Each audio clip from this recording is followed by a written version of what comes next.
बिथांजों गोरोबफानानै जुदि सोरबा आसामनि चिफ मिनिस्टारानो जा सोरबा गभर्नरानो जा सोरबा जुदि बिटिआरनि चिफआनो जा जुदि बिथांजों जुदि हेफाजाब होनानै खामानि मावबाय दंबा बिनिफ्राय गोजानाव थानो जोङो दिनै खावलायगोन।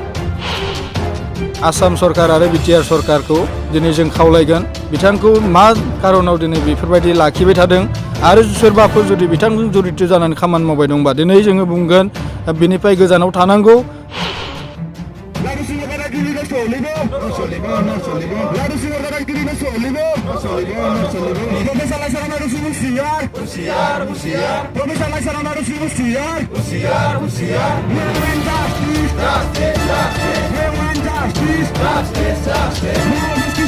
माने बड'लेण्ड इउनिभारसिटिनि सिङाव जायफोर कलेजफोर दङ बेफोर कलेजाव दिनै बाक्सा जिल्ला एबसु आरो लोगोसे माखासे दख'राफोर लोगो नांनानै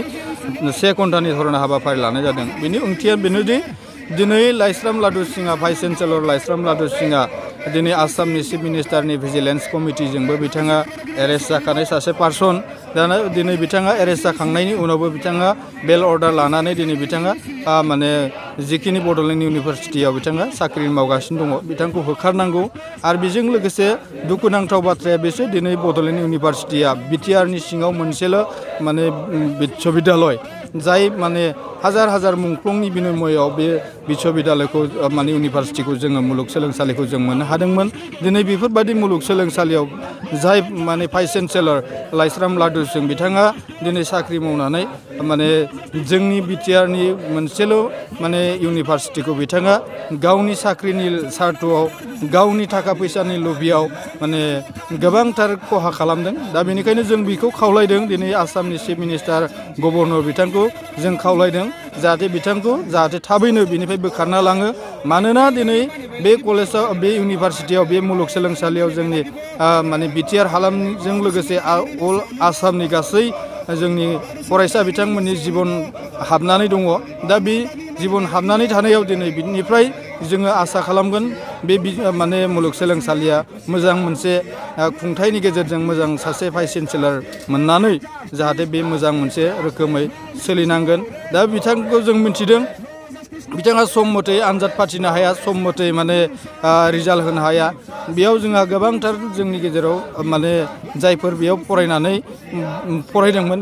फरायसा बिथांमोनहा गोबांथार उसुबिदायाव गोलैदों। दा बेफोरबायदि जाबाय थायोब्ला जों बिनिफ्राय जों माबायदि फिथाइ मोननो हागोन। दा बेयो जोंनि थाखाय दुखुनांथाव बाथ्रा। आरो मोनसे दुखुनांथाव बाथ्राया बेनो जोङो हाजार हाजार मानसि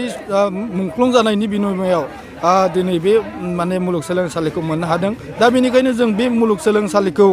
जेब्लायबो साबना हामना जानायखौ जों लुबैयो बिनिफ्राय मोजां फिथाइ थायनायखौ जों लुबैयो। मानोना बिनियावनो जोंनि गासै जोंनि मुंख्लंफोरनि गोबां अबदान दङ। दा बिथांमोननि जिउमाया बे जिखिनि मुंख्लंफोर बिथांमोननि जिउमायाबो जाहाथे जुदि बे माने इउनिभारसिटिया मोजाङै मोजां सोलिबासो बिथांमोननि जिउमायाबो गोजोनगोन। दा बेनिखायनो जोंबो दुलाराय बर' फरायसा आफाद हिसाबै जोङो जेब्लायबो बे कलेजाव बा बे इउनिभारसिटियाव जोङो मोजां रिजाल्ट थायनायजों लोगोसे बे माने इउनिभारसिटिया साबना हामना जानांगोन। मुलुगनि गेजेराव गंसे मोजां इउनिभारसिटि जानायखौ जों लुबैयो। दा बेनिखायनो जोङो दिनै बाक्सा जिल्ला एबसु आरो लोगोसे नैबे आनन्द बाजार डिग्री कलेजाव जोङो माखासे दख'राफोरखौ लानानै जोङो आरो लोगोसेनो आनन्द बाजार कलेजनि डिग्रीनि फरायसा बिथांमोनखौ लानानै 1 घन्टा धरना हाबाफारि लादों। आरो बे धरना हाबाफारिया जोंना जाबाय थागोन जेलासिम लाइस्राम लादु सिंहखौ इउनिभारसिटिनि भाइस चेन्सेलर बिबाननिफ्राय जेब्लासिम बोखारा अब्लासिम जोंनि धरना हाबाफारिया जाबाय थागोन। आरो बेनिखायनो जोंहा मोनसे रोखा जेब्लासिम जोङो दिनै बुंगोन जेब्लासिम बिथाङा बे भाइस चेन्सेलर बिबाननिफ्राय बोखारजाया आरो गोदानै बेहाय गोदान सासे भाइस चेन्सेलर माने थिसनना गोदानै बियो अब्लासिम बै समहालागै जोंनि धरना हाबाफारि धरनाजों लोगोसे गुबुन गुबुन हाबाफारि जों लाबाय थागोन। दा बेनिखायनो जोङो दिनैनि माने धरना हाबाफारिखौ लानाय जादों। नोंगौ माने बिथाङा आसामनि चिफ मिनिस्टार भिजिलेन्स माने माबानिजों बिथाङा एरेस्ट जादोंमोन। एरेस्ट जाखांनायनि उनाव बिथाङा बेल अर्डार लानानै फैदों। दा बेल अर्डार लाखांनायनि उनाव बिथाङा फिन जइन जाफिनदों। दा बेहाय आसाम सरकार आरो बिटिआर सरकारखौ दिनै जों खावलायगोन बिथांखौ मा कारनाव दिनै बेफोरबायदि लाखिबाय थादों। साननो गोनां बाथ्राया बेजों बेयाव सोर सासे मानसिया माने सोर सासेया माने बे माने बिथांजों जड़ित जानानै दङ आरो सोरबाफोर जुदि बिथांजों जड़ित जानानै खामानि मावबाय दंबा दिनै जोङो बुंगोन बेनिफ्राय गोजानाव थानांगौ आरो बै जोंनि नायल' जाल' गंसेल' बड'लेण्ड इउनिभारसिटिखौ जोङो बासायनानै लाखिनांगौ आरो बेयाव सासे मोजां भाइस चेन्सेलर जोङो मोननायखौ जोङो आसा खालामगोन आरो जेब्लासिम बेयाव गोदानै भाइस चेन्सेलर थिसनजाया अब्लासिम जोङो सोमावसारनायखौ लांबाय थागोन दा बेनिखायनो बेयाव सोरबाफोर जुदि बिथांजों गोरोबफानानै जुदि सोरबा आसामनि चिफ मिनिस्टारानो जा सोरबा गभर्नरानो जा सोरबा जुदि बिटिआरनि चिफआनो जा जुदि बिथांजों जुदि हेफाजाब होनानै खामानि मावबाय दंबा बिनिफ्राय गोजानाव थानो जोङो दिनै खावलायगोन जेब्लासिम बिथांखौ बोखारनाय जाया अब्लासिम जोङो दुलाराय बर' फरायसा आफाद हिसाबै जोङो माखासे फरायसा बिथांमोनखौ लानानै जोङो सोमावसारनाया जोंना थांबाय थागोन बेयाव खुनु कमप्रमाइस गैया जेब्लासिम बिथांखौ बोखारनाय जाया अब्लासिम जोङो बेखौ लांबाय थागोन बेनिखायनो जों बुंदों दुलाराय बर' फरायसा आफाद हिसाबै बिथाङा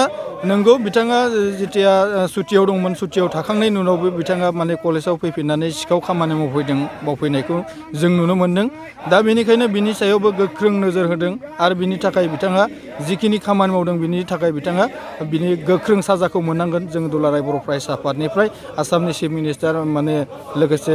आसामनि गभर्नर बिथांखौ दिनै जोङो नैबे मिडियानि गेजेरजों नोंथां मिडियानि गेजेरजों खावलायदों जाहाथे बिनि न्यायखौ जोङो थाबैनो मोननायखौ जोङो लुबैगोन दा बिथाङा बे कलेज इउनिभारसिटिनिफ्राय ओंखारलाङाब्ला जों माने फरायसा बिथांमोनखौ लानानै जेब्लायबो बिथांखौ होखारनायनि थाखाय जेब्लासिम बिथाङा बे इउनिभारसिटिनिफ्राय ओंखारलाङा अब्लासिम बिथांनि थाखाय जोङो माखासे हाबाफारि लालांबाय थागोन बेखौ सम बादि जोङो समखौ नायनानै बबे समाव जों माबायदि हाबाफारि लानांगौ जों बेखौ सम बायदि मावलांबाय थागोन बेयाव खुनु माने जा गोनो गोथो गैया बिथाङा जेब्लासिम बे इउनिभारसिटिनिफ्राय ओंखारलाङा बिथांखौ जेब्लासिम बे इउनिभारसिटिनिफ्राय होखारहरनो हाया अब्लासिम दुलाराय बर' फरायसा आफाद हिसाबै जोङो दलरै थानाय नङा जों जेब्लायबो बिनि थाखाय खामानि मावबाय थागोन बेयाव কোনো গোনো গোটো সান্নাঙ্গ যেবো গিয়া আৰু যিজন বড়োলেণ্ড ইউনিভাৰ্চিটিৰ প্ৰফেচাৰ আছে যিজন আমাৰ ভাইচ চেঞ্চেলৰ প্ৰফেচাৰ লাইছম সিং লাড্ডু তেওঁক অতি সোনকালে আমাৰ বড়োলেণ্ড ইউনিভাৰ্চিটিৰ পৰা বৰখাস্ত কৰাৰ দাবীত GFC আজি প্ৰতিবাদী কাৰ্যসূচী হাতত লৈছে ইয়াত আমি সদৌ বাস্কেট জিলা ছাত্ৰ সন্থাই আমি পূৰ্ণ সমৰ্থন আগবঢ়াইছোঁ ইতিমধ্যে শেহতীয়াকৈ বড়োলেণ্ড ইউনিভাৰ্চিটিৰ যিসমূহ বিসংগতি এই বিসংগতিয়ে বিটিআৰ অঞ্চলত বসবাস কৰা আৰু নামনি অসমৰ যি 59খনকৈ বড়োলেণ্ড ইউনিভাৰ্চিটিৰ অন্তৰ্গত যি এফিলিয়েটেড কলেজ আছে এই কলেজত ইতিমধ্যে আমাৰ যিসমূহ ছাত্ৰ ছাত্ৰী আছে তেওঁলোকে বিভিন্ন সমস্যাৰ সন্মুখীন হৈ আহিছে যিজন ইয়াৰ মুৰব্বী বড়োলেণ্ড ইউনিভাৰ্চিটিৰ ভাইচ চেঞ্চেলৰ প্ৰফেচাৰ লাইছম সিং লাড্ডু তেওঁ নিজে আজি দুৰ্নীতিত লিপ্ত হৈ আছে যাৰ পৰিপ্ৰেক্ষিতত অসমত ইতিমধ্যে বিটিআৰ অঞ্চলত থকা বিভিন্ন দল সংগঠন এফচুৰ লগতে বিভিন্ন দল সংগঠনে বিভিন্ন ধৰণৰ কাৰ্যসূচী ৰূপায়ণ কৰিছে যদিও অসম চৰকাৰে কোনো গুৰুত্ব আৰোপ কৰা নাই আমাৰ অসমৰ সন্মানীয় ৰাজ্যপাল ডাঙৰীয়াই কোনো গুৰুত্ব আৰোপ কৰা নাই আমি আজিৰ এই প্ৰতিবাদস্থলীৰ পৰা এটাই কথা ক'ব খোজোঁ যিজন আমাৰ বড়োলেণ্ড ইউনিভাৰ্চিটিৰ ভাইচ চেঞ্চেলৰ প্ৰফেচাৰ লাইছম সিং লাড্ডু তেওঁ ইতিমধ্যে আমাৰ বিটিআৰ অঞ্চলৰ একমাত্ৰ উচ্চ শিক্ষাৰ অনুষ্ঠান বড়োলেণ্ড ইউনিভাৰ্চিটিত যি এটা অৰাজকতা সৃষ্টি কৰিছে তাক আমি ধিক্কাৰ দিছোঁ আৰু আহি থকা দিনত এই প্ৰফেচাৰ লাইছম সিং লাড্ডুৰ আমি বৰখাস্তৰ দাবী জনাইছোঁ যদি আহি থকা দিনত তেওঁৰ বিৰুদ্ধে কোনো ব্যৱস্থা গ্ৰহণ নকৰে আমি সদৌ অসম ছাত্ৰ সন্থাই হওক নিখিল বড়ো ছাত্ৰ সন্থাই হওক আমি ভয়াৱহ গণতান্ত্ৰিক আন্দোলন গঢ়ি তুলিম